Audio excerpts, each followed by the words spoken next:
good morning, everybody. Good afternoon or good evening, depending on where you are. And I'm seeing a lot of friends and colleagues and Coady graduates and other amazing champions of Coady Institute coming online. My name is Eileen Alma, and I'm the Executive Director of the Coady Institute here at St. Francis Xavier University. I'd like to welcome all of you, and I would like to also wish you all a very happy International Women's Day. As you know, tomorrow is officially International Women's Day. I like to look at the whole month of March as a day of as a month of celebration for women locally and globally, and also a recognition of the work that we do to continue to promote for gender equality and the rights of women, as well as other historically underrepresented or oppressed groups around the world. And when I think about looking at women's rights and defending and promoting rights, I must acknowledge to begin with the rights of Indigenous peoples who since time immemorial have been supporting and protecting the lands that many of us are on, and who have worked tirelessly to ensure that we are moving forward in a good way in this world. Coady Institute and the university that we're part of stands on the lands of Mi'kma'ki, which is the ancestral and unceded home of the Mi'kmaq. And we express our deep gratitude and appreciation for the generations of Mi'kmaq who since time immemorial have loved and stewarded these lands and the beings who call them home. We're all treaty people, and I would like to recognize that colonization isn't just history. For those of you that are joining from around the world, it may or may not surprise you to know that Canada itself is a country that is still under colonization. Myself, I'm from the settler community that have come from Europe and that are on these lands. And as we strive to decolonize ourselves and this university that we're in and Coady Institute, we know we still have a lot of work to do. We're committed to doing that hard work, acknowledging the lands, of course, that we are on, but more than that, respecting the rights, the treaties, and the rights, those negotiations and good faith of friendship that Indigenous peoples extended to us, and to recognize the harm that has been done from colonization in a country like Canada. And wherever you are around the world, I ask you to think a little bit more about the lands that you're on and the Indigenous peoples, the first peoples that came before you.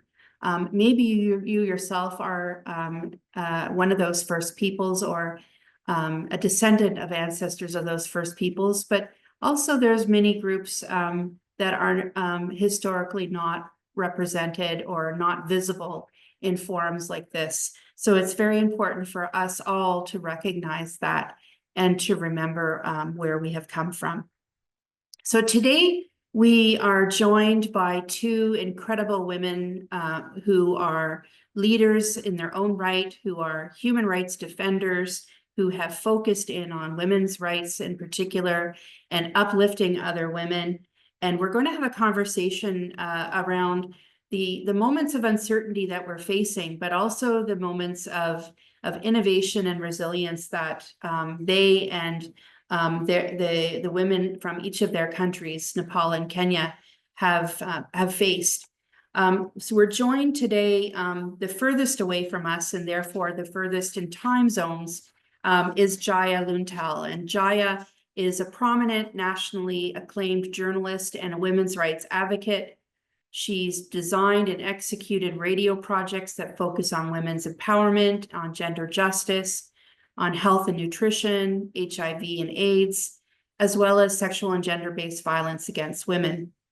She was chosen as one of BBC's 100 Influential Women of 2014. And since then, she's been internationally recognized for her communication work in the area of gender, women's rights, and empowerment of marginalized people. Jaya is the board president of an organization called the Story Kitchen, which happens to be a partner of Coady's.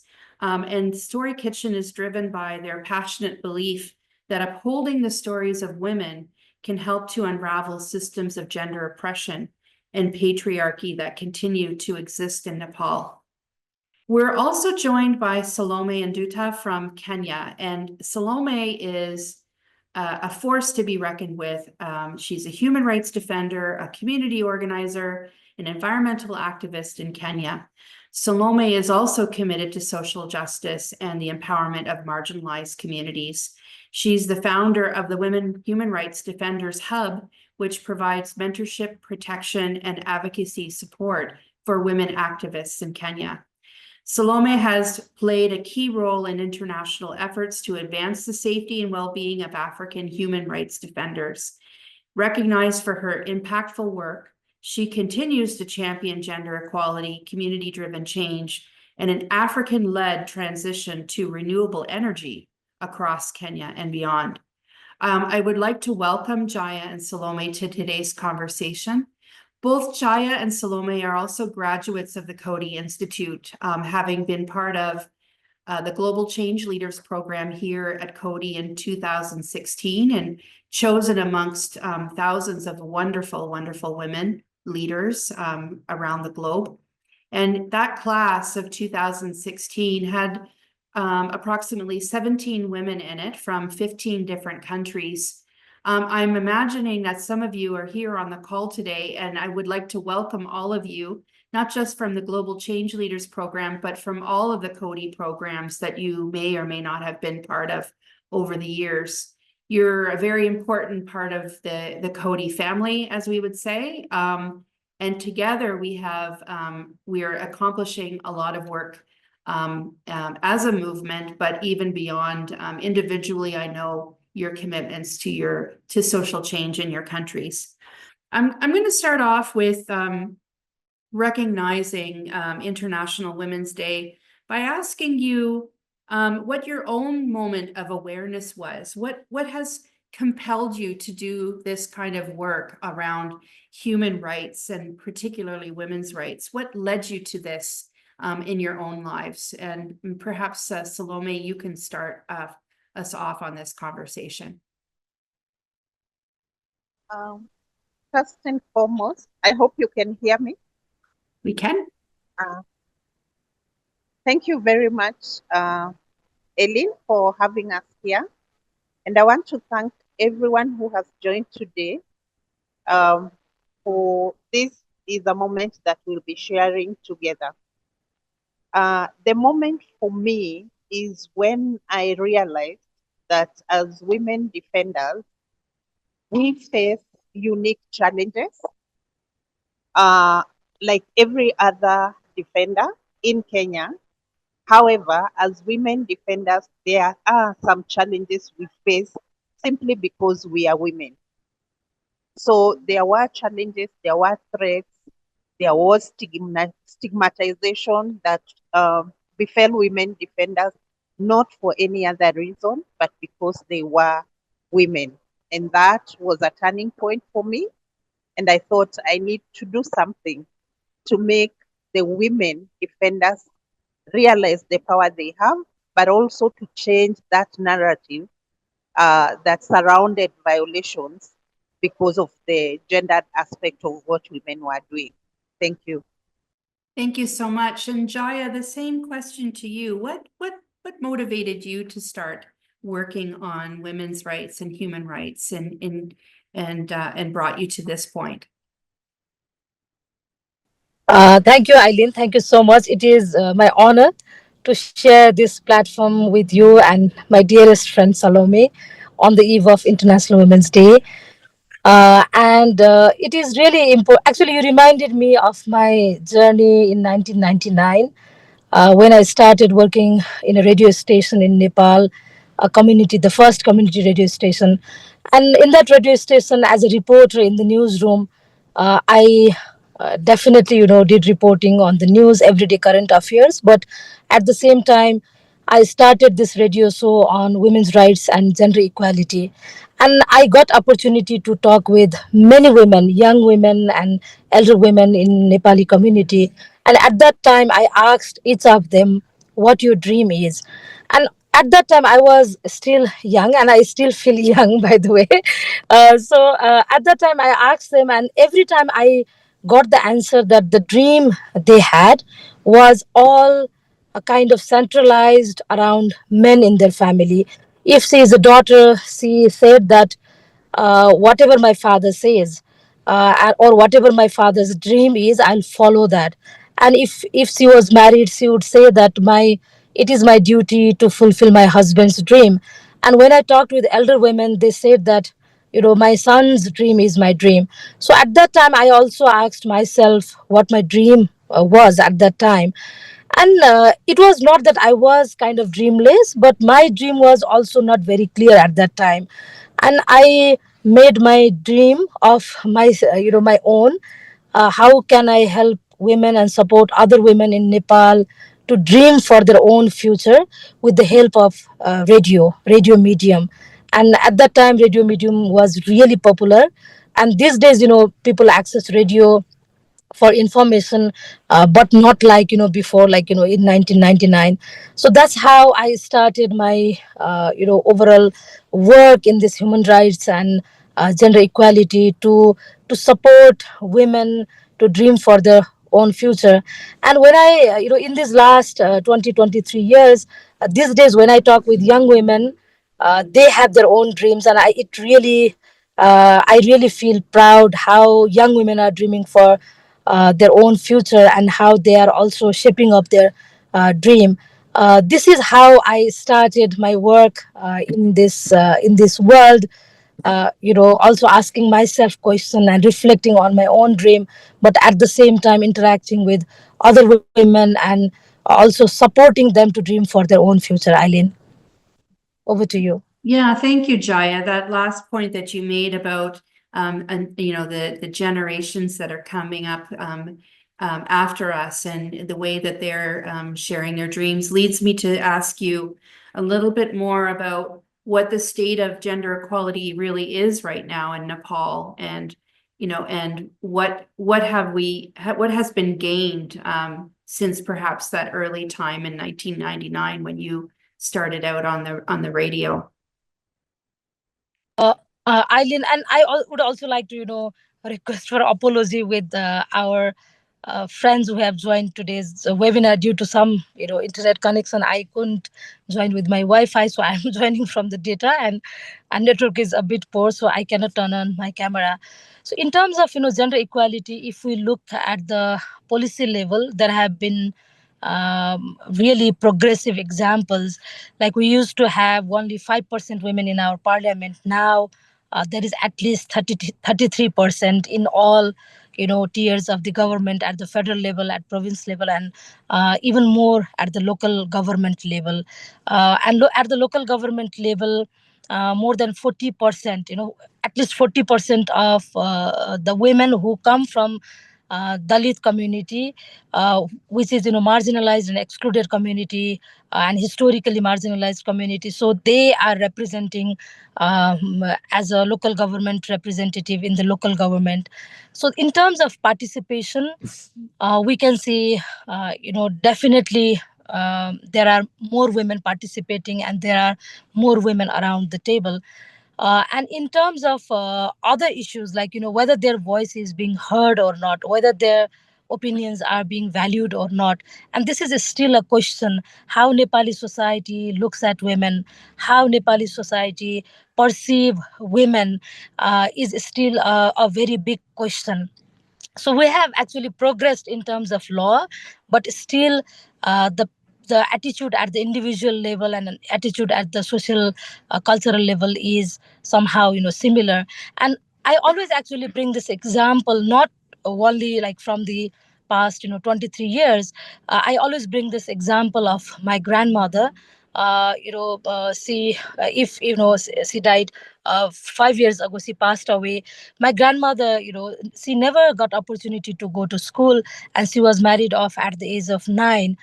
And as a granddaughter, my life had changed. Like I went to the university.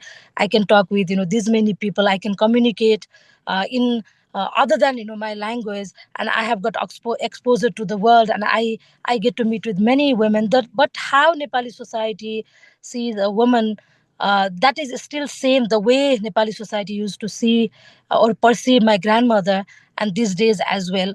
And just to give you one example, recently in last 2 years, two young women came out and spoke about the rape they had to face by so-called celebrity, but how their experience, or how their courage was diminished by the system, which is not legally set, but the societal system actually shut them down and they silenced. So these are some of the things, the attitudes and behavior and the perception towards women hasn't changed the way we want to see the change. But in terms of policies, it is there. We have progressed, but again the implementation of the policies, it is still very very difficult. And recently we had our president, the first female president, and the speaker of the house, and also chief justice were like all three women. But again, having the head of the state, or chief justice and the speaker of the house having only women also doesn't work. But the structure, because the structure is still patriarchal, where women are still finding a space to thrive, and their opinion is not yet heard and valued. Eileen. Mm.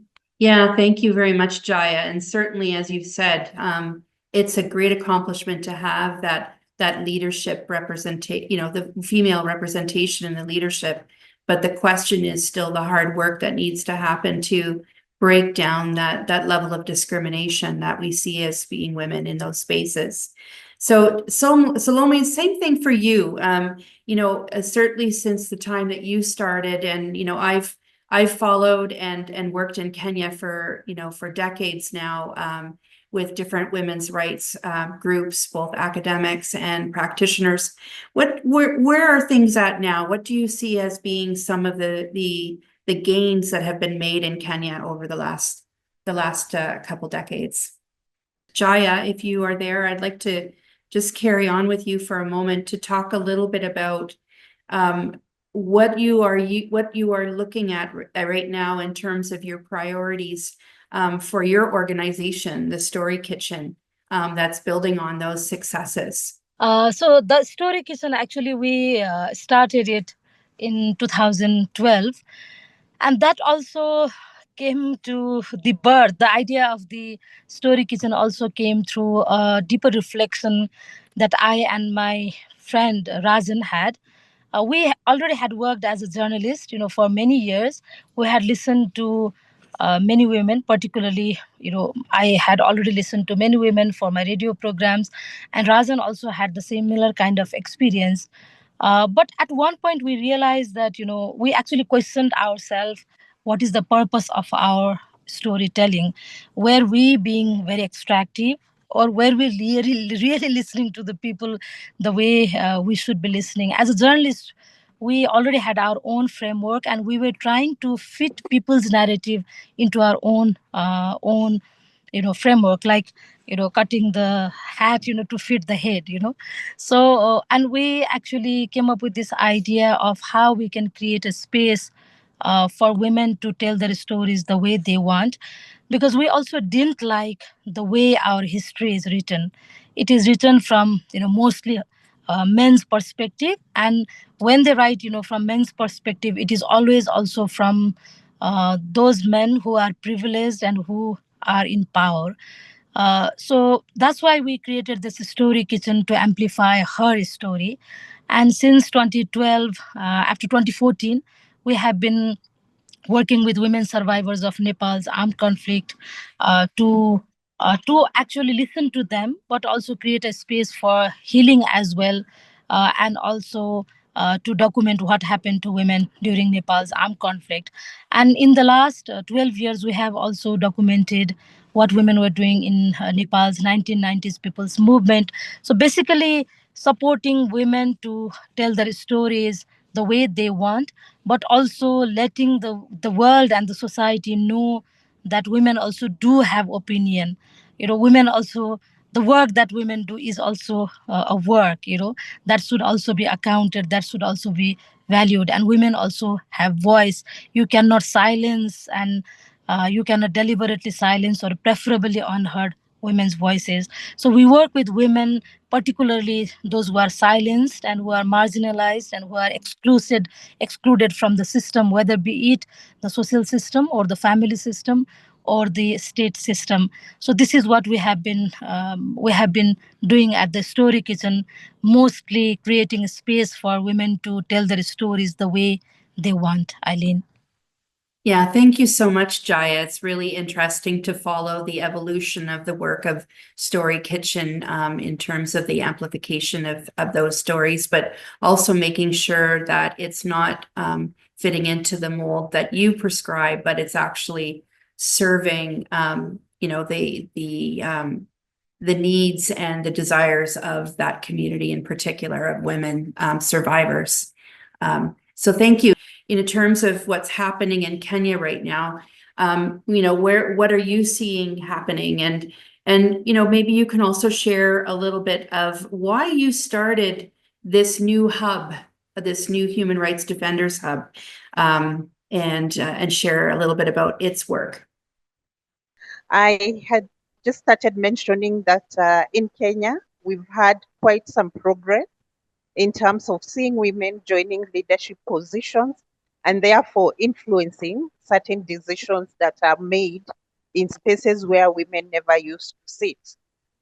Beyond having women in leadership, the same constitution opened up the enjoyment of rights for Kenyans, and therefore associating, expressing yourself was relatively expanded. The space for association and expression was relatively expanded, and that has given rise to many grassroots movements, including the ones led by women. And with that, then the hub was born. And the idea or for the hub to be born was basically to ensure that the voices of women, especially the ones at the grassroots, got space and got to be heard at the national level, but also give opportunities to these women to enjoy the other spaces that exist either at the regional level or the international level. And this was the realization, this was on the basis of the fact that women defenders at grassroots level were doing so much work, but then they were not getting the visibility that was demanded, so that people would pick the work that women have done, place it at regional and international spaces, and present it as their work. And that denied women defenders the opportunity to be known, but also the opportunity to own the knowledge and the experiences that they were developing. And some of the knowledge and experiences were, of course, indigenous. And this did not get the space to be shared in other arenas.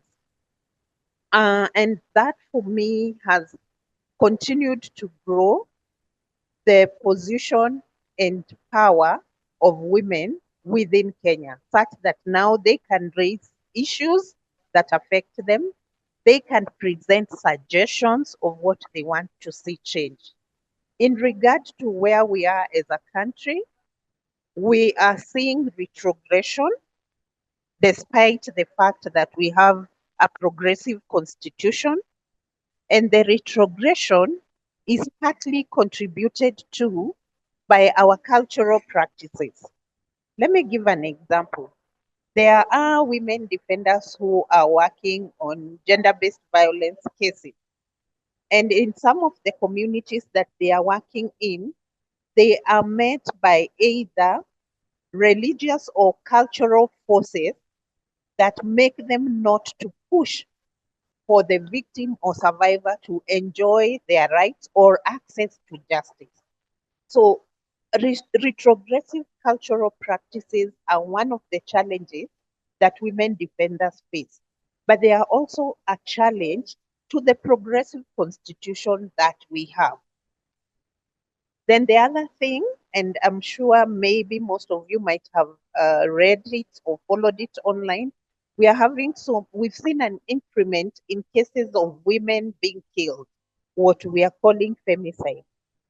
These aspects of women, and especially young women who are either in universities or who are just getting at their teenage years, being killed and perpetrators not being held to account, is a challenge that we are experiencing as a country.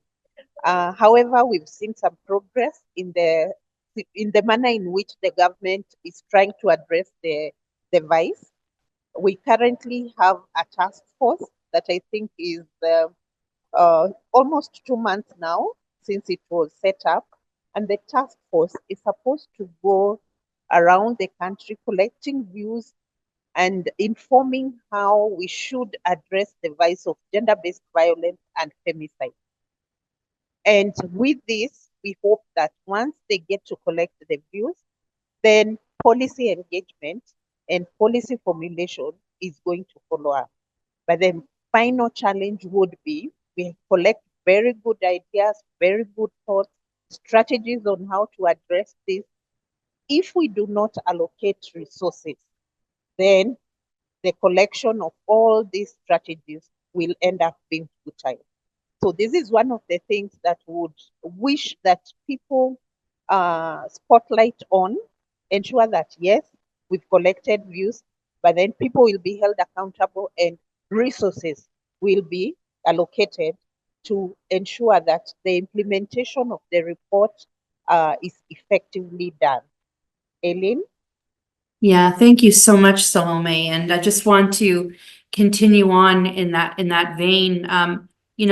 Let me just note that we are now looking at the 30th anniversary of the Beijing Platform for Action for Women. 30 years since 1995. And I remember that year quite clearly. I wasn't in Beijing, but I was definitely part of many conversations that were happening around it. And here we are. So we've made some of those gains as we've discussed, but let's also talk about the moment that we're in this world at the moment, globally. We're seeing a shifting world order. We're seeing the greatest number of elections took place last year, the most elections we've seen ever in a single year. We're seeing a real shift politically amongst many what have been very progressive countries. We are seeing protracted as well as new conflicts arising, as well as conflicts internally in various countries that are really setting us back. As I've mentioned, we've had so many ideological shifts at political levels. I'll get into the bigger elephant in the room question around USAID after, but first let me ask you what some of those ideological shifts are having on you and the other allies that you work with around human rights and women's rights in particular. And I'll start this time with you, Salome. Love to hear a bit more about the impact of this changing world right now on the work that you're doing and the support you provide for human rights defenders. Okay, thank you, Alma. It's true that the shifts that we are seeing globally are having impact on the work of defenders and general human rights organizations and individuals who champion for human rights. One key impact is the negative change in narrative on gender equality. We had made quite some positive progression in understanding the broad aspects of gender equality. But when, for example, the new president of US was elected and he said that we only recognize two genders, that had an impact because there are people who had already come out and shared either they are queer, they are bi, they are lesbians and all that. And the immediate thing that this did, of course, our president came and congratulated him. And with that congratulation, we saw an increase in attacks, physical attacks on people who had either come out openly to say their sexuality, their sexual orientation, but also on people who are perceived to be of a different sexual orientation.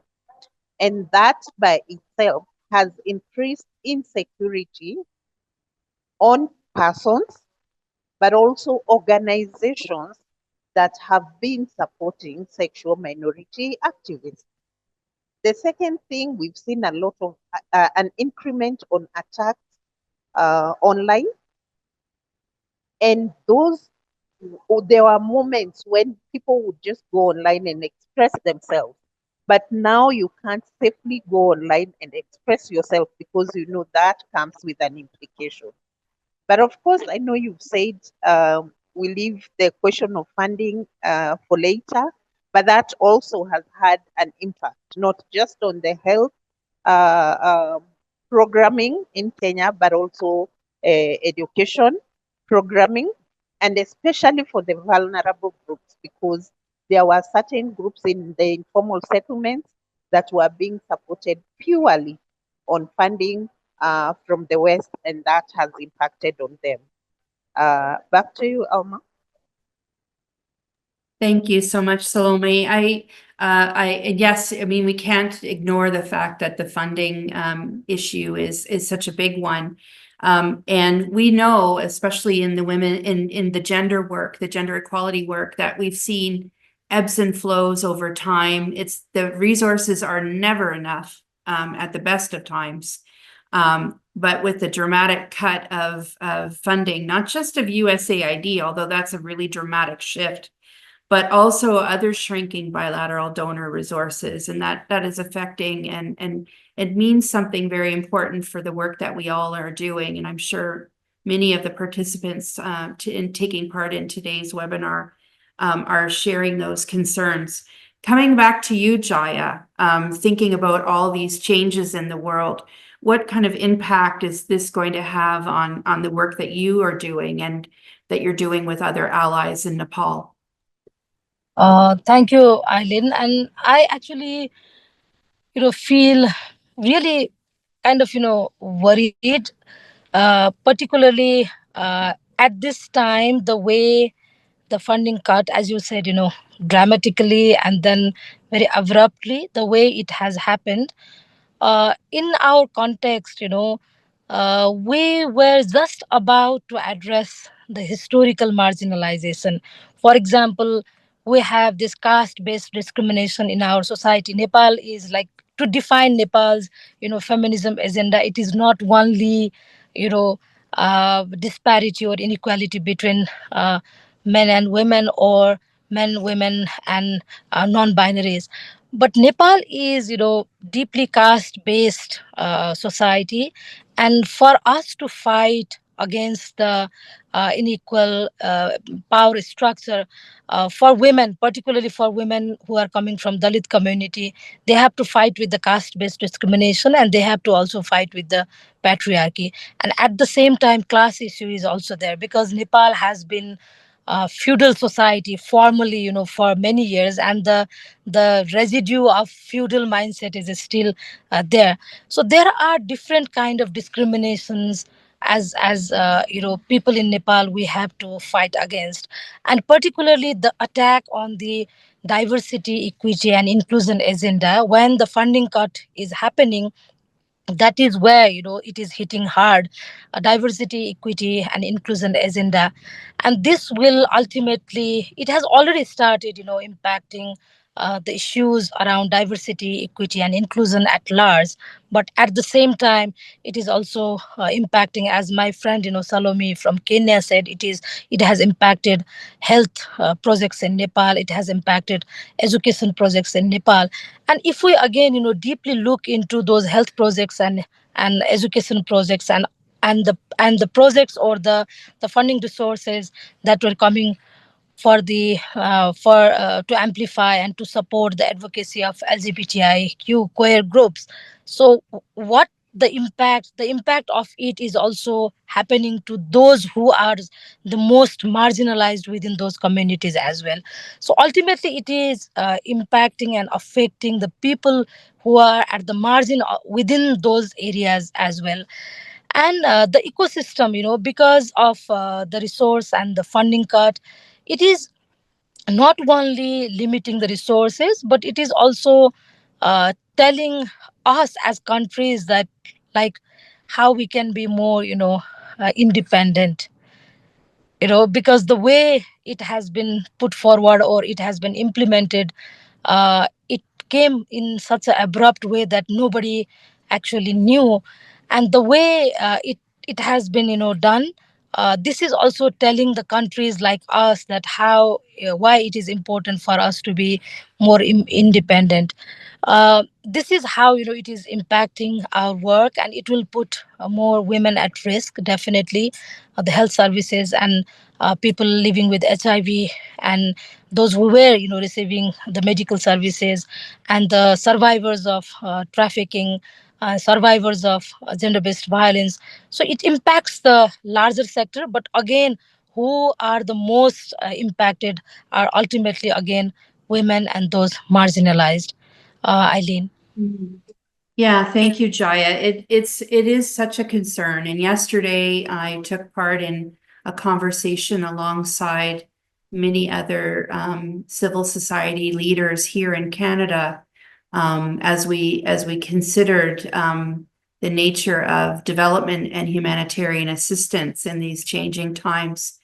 And what we heard from civil society partners is, even though many haven't been necessarily affected directly by any cuts just yet, the repercussions are so massive in terms of the overall sector of support. So another organization may have had dramatic cuts, and the work overlaps into, into work that we might be doing where we haven't had cuts, but we can no longer assume that people will be in the position to actually move certain kinds of agendas forward. So there's a domino effect in terms of what has happened. At the same time, we had a conversation around whether this was a moment for us to really be taking a step back and looking at how development assistance is done in the first place, and what we have, as you know, in terms of countries like Canada and other bilateral donors, whether we have actually contributed to that instability by the nature of the way in which we've been allocating resources and providing funding. And certainly that's a conversation here at the Coady that we have, is, how are we truly addressing citizen-led and community-driven development? How are we ensuring that we are not the drivers of the agenda and the holders of the power when it comes to resources, but that power must rest at the community level? So I'm just thinking out loud about, I don't think this is the right way to go about a shift in the way we have conversations about assistance and working together globally. But we do have to ensure that as we move forward, we're not making the same mistakes along the way when it comes to thinking about the nature of supporting countries like Kenya and Nepal moving on human rights agendas. But the conversations are also shifting, Jaya and Salome, in terms of civil discourse. And I'm just wondering, you've already both alluded to this. Salome, you've talked about safety and security of human rights defenders, and all of a sudden those closing spaces because of safety concerns. I wondered if you could elaborate a little bit on the work that we now need to reinvest in on safety for communities at risk, and also thinking a little bit more about persons with disabilities and how they might be also forgotten in all of this. and in terms of their needs. Go ahead, Salome. Thank you. Let me start by saying that for anything that a woman goes through, a woman with disability experiences it either 3 times or 4 times more than what a woman without disability would go through. So for everything that we are talking about, when you think of someone with disability, a woman with disability, please multiply it by 2, 3, 4 times, because again, where that woman with disability is operating from is another factor that you would need to consider. For example, a woman with disability in Nairobi will not have the same experience as a woman with disability living in any of the border counties of Kenya, because the environment in that region is totally different. Access to services is totally different. So whatever example we share here, please put yourself in the shoes of any woman with disability. Also think about where they are situated. Think about cultural practices that are practiced in their context. Think about the religion they practice, because all those layers would then come with different experiences. So, in terms of what we need to invest in for safety and security to be enjoyed, one, we need to monitor the trends and the risks that emerge with those trends. As we are talking about the shifts that are happening globally, it is important to start asking ourselves, with this shift, what are we seeing or what are we likely to see? So we need to invest deliberately on risk analysis and trends analysis. And when we are clear on what we are likely to see, we will be able to preempt what is going to befall us. The second thing that we need to invest in is, of course, trainings on safety and security. And here we need to look at safety and security in a holistic manner. First, people understanding what are some of the physical challenges or threats they might experience. Two, looking at the digital safety and security, because we've been saying that the social media spaces or internet provides opportunities for us to do our work, but it would be important we start exploring, as we utilize these opportunities, what are some of the risks and how do we navigate the risks? And finally, is the wellness and well-being, the emotional aspects of safety and security. Through the example that I gave on how sexual minority activists are under attack, even for someone who has not yet been attacked, already they are struggling with a number of emotions. What if I'm next? What if they came for me? What if they came after my friend? All these emotions have an impact on how the person is going to do their advocacy work. So we need to think about safety and security holistically and invest in it. The other point for me is solidarity building. And solidarity is starting from grassroots to national, to regional, to international. When there are certain things that we are not able to either express or do within our country, we need to have allies, either at the regional level or the international level, who can pick up our conversations and spotlight them or give them visibility at that level. And of course, speaking to human rights defenders and specifically to women defenders, let's be deliberate on our own self care. Let's take care of ourselves. We always say you cannot support someone if your cup is empty. By investing in our self care, we ensure that our cup is always full and we will be able to share with others who require our support. Alma. Thank you so much. Jaya, based on what Salome says, how does that resonate for you? What does that mean in the Nepalese context? Does it sound similar? Would you offer any other suggestions to complement that? Yes, Irene, actually, I resonate with what Salome is saying because our context is, somehow similar when it comes to the issue of women's human rights. Just to add on what Salome said is, I would like to reiterate on the care part. We need to take care of ourselves and also we need to take care of each other. That is really very important. I see at this time of uncertainty, and we need to be very careful how we are on. How we keep intact on, like how we can be undivided, because there is also politics going on around how the people who are doing the politics is uh, trying to divide us in different issues. So whether be it the issue of disability rights, whether be it the issue of LGBTI q rights or women's rights, or a caste based discrimination. So we all need to come together and we all need to make our voice collective. Definitely, different agenda and the uniqueness of all this agenda should be acknowledged when even we come together. But the way we should not allow people to use their strategy to divide us, globally, at the local level, at the national level, at regional and global level.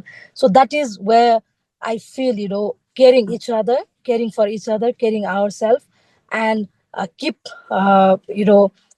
voicing our concern, but at the same time, how we can come together. Let not those people divide us, because the more we are divided, they will win on their strategy. That is how I feel, Eileen. Yeah, thank you very much, Jaya. I wholeheartedly agree with both of you in terms of how do we collectively take care of each other. It goes well beyond even the individual, just to make sure that we are persistent, but we're also taking the time to step back and re-energize as we need to, and then to step back in and to not prevent those that would reduce rights, not prevent them to force new cracks to open by being split in too many directions. We need to show solidarity across our movements, which doesn't always sound, it's not easy to do, it's complex, but is absolutely necessary if we're going to combat forces that are working against us. I'm thinking a little bit now about the global sort of community of supporters and allies that you have, and many of us here on this call today consider ourselves in that space. What do you feel are some of the things that the global community can be doing more of, outside of just thinking about the funding in particular? What else can be done? And are you seeing in some cases international instruments being weakened by this changing shift that we are talking about, that would help to move rights agendas forward? I'm thinking here about organizations like the International Criminal Court and others that continue to do their work but don't necessarily get taken seriously, or are being marginalized by certainly particular world orders. But what more can we be doing on the international front to build that allyship with both of you? And Jaya, I'll start with you. I think, Eileen, for the global, partners and community, the first thing is to create, this kind of space where we are talking, right now. So creating this space would bring, different people from around the world to talk about not only the challenges what they are facing due to this kind of, dramatic, uncertain times, but it will also help all of us to come up with strategies on how to move forward, and also to feel that I'm not alone.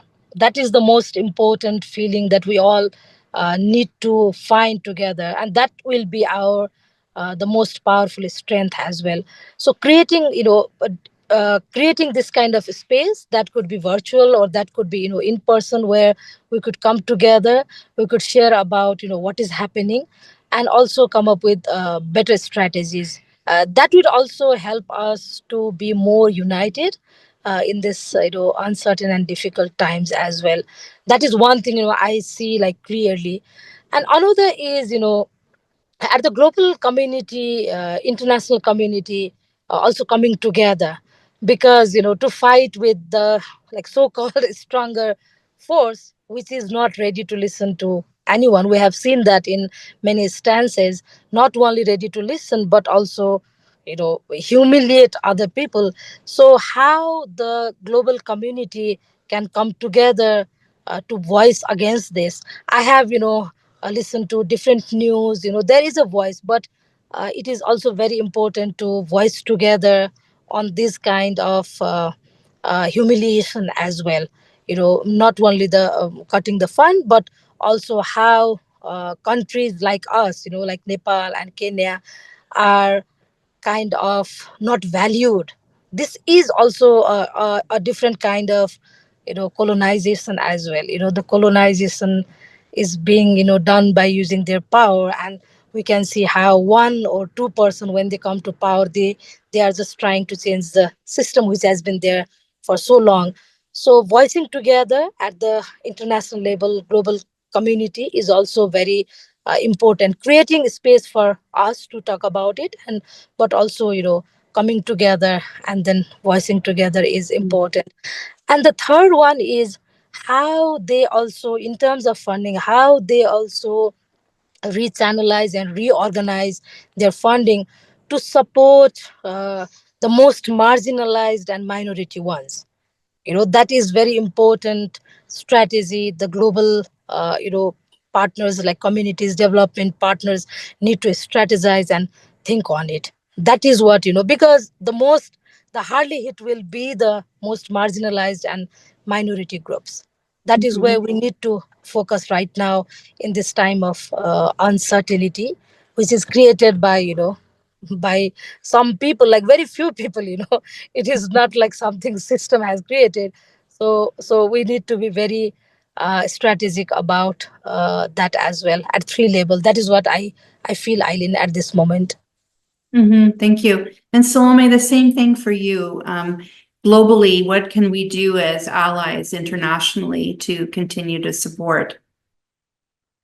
My first suggestion is, of course, kindly monitor what is happening, or just keep track of what is happening in our respective countries, and where you are in a position to uh, highlight or speak out. So if you realize something is not going right, speak out against that violation. The second thing is solidarity.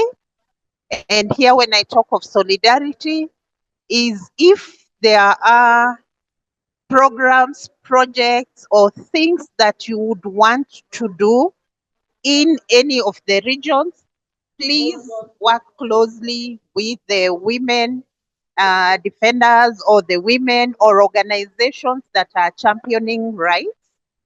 And I think globally we have to rethink the manner in which financial support trickles down to projects or to initiatives by women. Some of the initiatives by women are so localized or so local that they do not have the systems or structures that funders might be looking for. And if we do not build their capacity, then it means we need to rethink the manner in which resources are flowing to individuals. But speaking to the context that we are in, we are already seeing mainstream funders or supporters of human rights work reducing the allocations they give to areas like democracy, governance, and human rights, and channeling money to other issues of interest to them, like trade.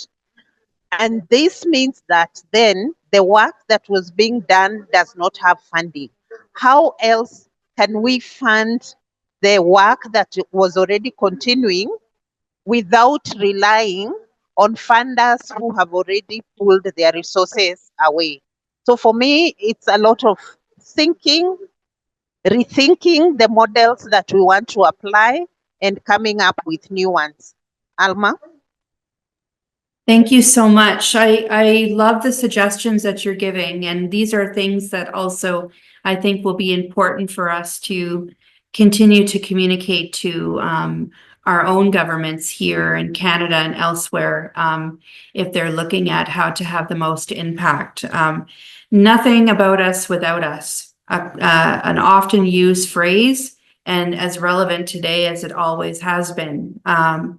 I'd like to turn to some more positive things. Despite all of the challenges and the moments we're in, we started off our conversation where you shared some of the gains that you've made, that you've seen happen.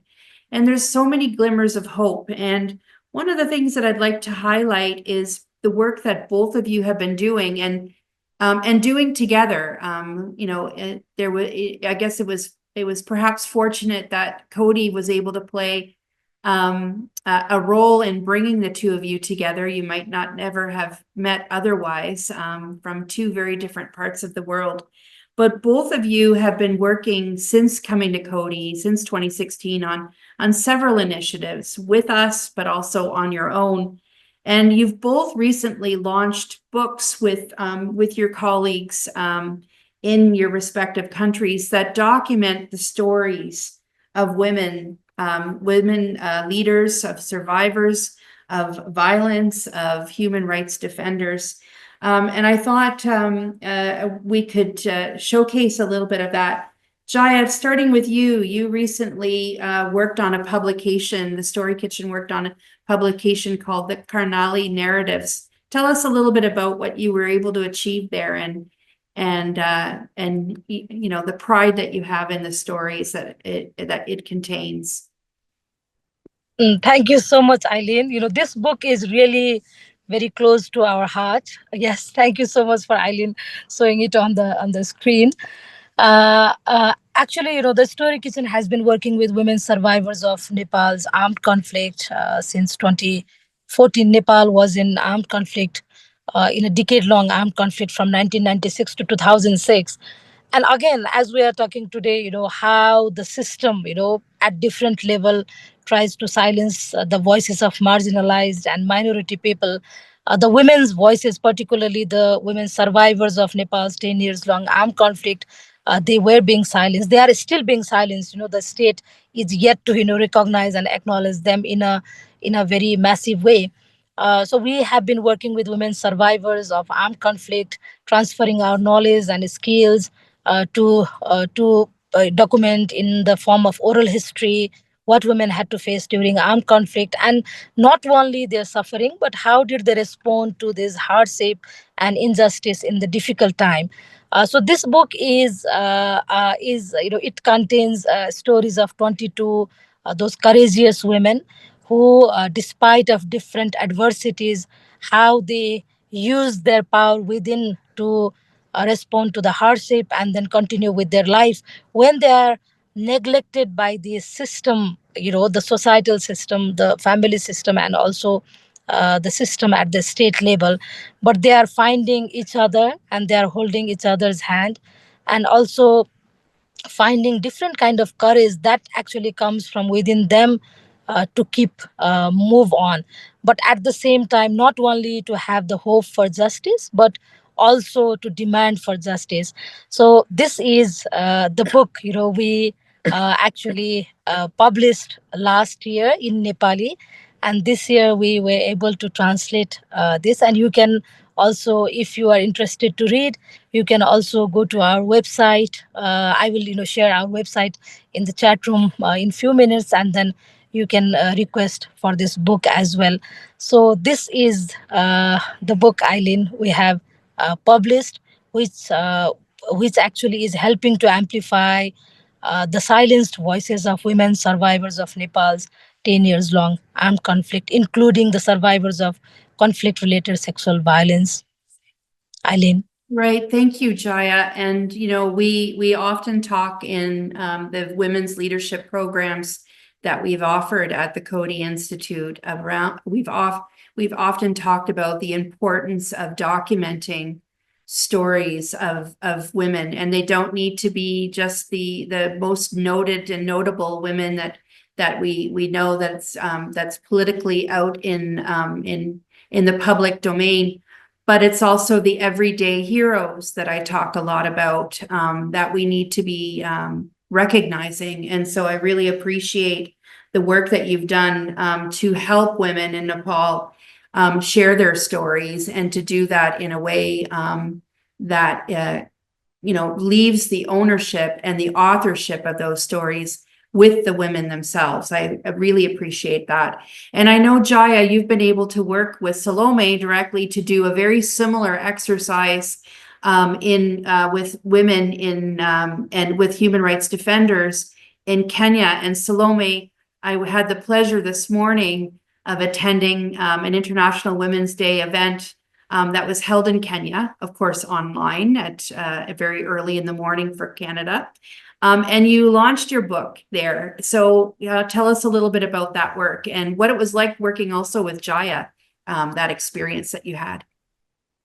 Let me first also show the book that we launched this morning, and I'm hoping that you'll be able to see. Excellent. We can see it, and it's very good. And already posted our website on the chat, because you can access this book online. This is a book that outlines stories of women defenders in Kenya and their journey. And before I go any further, let me say a huge thank you to Jaya and the entire team at the Story Kitchen. The book today would not have been successful if we had not conceptualized this out of the learnings of the Story Kitchen. We met last year with Jaya and had a conversation about the work they are doing and the work we are doing in Kenya. And like the women in Nepal who are affected by conflict and who are doing work around themselves, the women in Kenya might not have been affected by conflict, but they are doing a lot. But their stories are never told. And when I shared this with Jaya, she told me she would help us and the women in Kenya to write our stories. And we embarked on a journey in November last year of starting the story writing or story crafting of 10 women defenders from Kenya. Along the way, 2 have dropped, and today we published a book with 8 stories. And these stories of the women defenders in Kenya are stories that are aimed at reflecting on their work, the journey they have walked, but most importantly, inspiring other women defenders to write their stories so that we start correcting the vices where men write our stories without them going through our experiences. So this is a journey that we have started together, and it goes to show the power of solidarity. The solidarity between the Story Kitchen, the Women Defenders Hub, and the Women Defenders of Kenya has resulted into the publication that we have today. So Jaya and your entire team, thank you. Thank you, Aileen, for being part of the team that joined us despite the weird hours that you had to wake up. Please for all those who are online, just create time and read the stories of women defenders of Kenya, and you will get to understand the kind of environment we operate in. Back to you, Alma. Yeah, thank you so much. Jaya, you wanted to add something to that Kenyan experience. Go ahead. Thank you, Eileen. And I would really like to, thank Salome and the whole WHRD team from Kenya, how, they were ready to receive the knowledge and then apply that crafting, story captain, and particularly story crafting skills, but particularly 10 women human rights defenders who were there during the workshop in November when I was in Nairobi. And the stories, they have told, they are amazing in their own ways. They have shared how, despite of different adversities, how they have found courage in their day-to-day life, how they were inspired by other women in their community, and also how a small support from their family, how their father being more understanding, how their mother being so understanding helped them to navigate their own way. So there are really wonderful stories they have shared, and I really like all of you to read those stories and send some words and letters or in any form to all these inspiring women. And this is really an example of a feminist collaboration, Eileen. And as Salome mentioned, I would like to thank you because you brought, Salome and myself together in 2016 when we were at Coady International Institute as a Global Change Leaders Fellow. But we continued this relationship after our 7 weeks of togetherness in Coady, and we wanted to turn it as an example how two feminist friends and how two feminist organizations, when they come together to do something, that has been our motto since 2016. And our thanks to our we would like to also thank our colleague, our friend Anita, who actually coined this word in a different context. But it is also really very important for all of us to understand that how small, even a small act can bring a really important change as well. And particularly in this time of uncertainty, as we are focusing our discussion on that, there is one sentence in that book, and then when you are reading you will also find one of the storytellers, 8 stories have been published. She says that each voice matters in this chorus of justice. The way she has beautifully said that, and it has actually touched my heart. And there is one who actually shared during our workshop in November that how she was not valued in her family and in her community because she was not extrovert. She used to speak very slowly and with a low voice. But at one point, after she started working with survivors, she realized that to work with survivors you don't need to be loud. So these are really wonderful learnings that actually came from their lived experiences. And when they went through this writing process, by learning the story writing and receiving process using this narrative therapy, they have also found their own strength, and they have also found different kind of courage that actually was within them. But it helped through their stories, it helped them to identify. And I really believe that that will be a really very important finding for them to work as women human rights defender and to continue their work to fight against injustice in Kenya and around the world. So I just wanted to highlight those two statements, and there are many more actually. For that you need to read the book.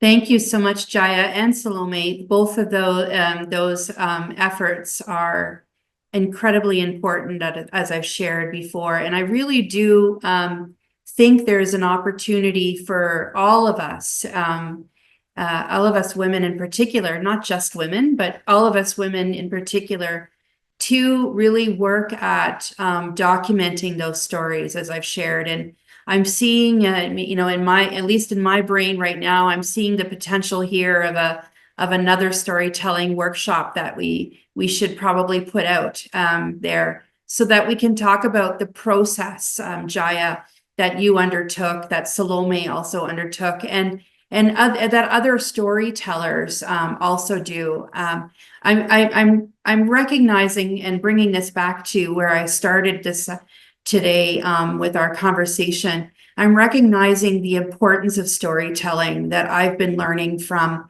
many of the Indigenous women leaders and elders that I have had the privilege of working with here on Turtle Island, which is also known as Canada. Storytelling is absolutely important, and what it does is, obviously it raises the voices. I love the way you've just described one of the authors of her story saying that voice matters in this chorus of justice. It's absolutely true, and there's no voice that is lesser or more than another voice. There's no experience that is lesser or greater than another person's experience. This is all relative to ourselves and to each other. But it also gives me hope.